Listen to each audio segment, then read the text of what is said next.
Vodstvi policijskih sindikatov in minister za delo Andrej Vizjak tudi danes nadaljujejo pogajanja o zahtevah policistov in poskušajo doseči dogovor glede umika referendumske pobude o varčevalnem zakonu. Zjutraj so se najprej pogajali o popravku kolektivne pogodbe, o novem statusu policistov, zdaj pa se znova pogajajo oba šefa policijskih sindikatov in minister Vizjak. Vlada vztraja, da kompromis ne sme zajemati finančnih učinkov, torej plače, kilometrine, regrese. Vse naj zapade pod isti varčevalni režim, kot je to sklenjeno z drugimi sindikati. Sindikata pa iščeta možnost, kako plače in druge pravice ohraniti skozi popravek plačnega sistema, razredov in drugačno sistematizacijo delovnih mest, kar pri policistih ni bilo popravljeno že več kot 20 let. V Tešu težko pričakujejo državno poroštvo za projekt 6. bloka, ki ga že gradijo. Včerajšnja napoved koalicijskih strank, da na današnji seji odbora Državnega zbora za finance in monetarno politiko ne bi obravnavali predloga zakona o poroštvu, je dvignila precej prahu. Stranke namreč od Teša niso dobile zagotovil, da izpolnjujejo februarske zahteve vlade v zameno za potrditev 440 milijonov evrov vrednega državnega poroštva za najem kredita. Na Mestni občini Ljubljana bodo danes predvidoma pojasnili okoliščine sprememb namembnosti zemljišč in poslov z njimi, pri katerih naj bi se okoristila tudi družina ljubljanskega župana Zorana Jankovića. Po poročanju časnika Dnevnik na Darsu sumijo, da so podjetja družine Janković neupravičeno obračunala več kot 5 milijonov evrov odbitka oziroma vračila DDV-ja.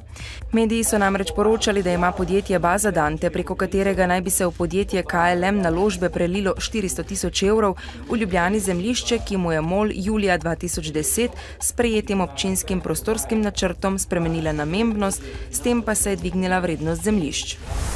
V Mariboru bodo danes z različnimi prireditvami počastili spomin na pekrske dogodke v času osamosvajanja Slovenije.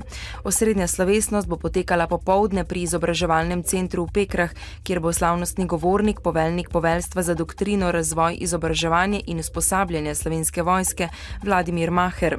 Že dopoldne je v okviru prireditev ob spominskem dnevu Mestne občine Maribor potekal tradicionalni že 21. spominski pohod od pekrskega izobraževalnega centra do vojašnice generala Maistra v Mariboru. Ves dan pa bo v vojašnici potekal tudi tradicionalni dan odprtih vrat.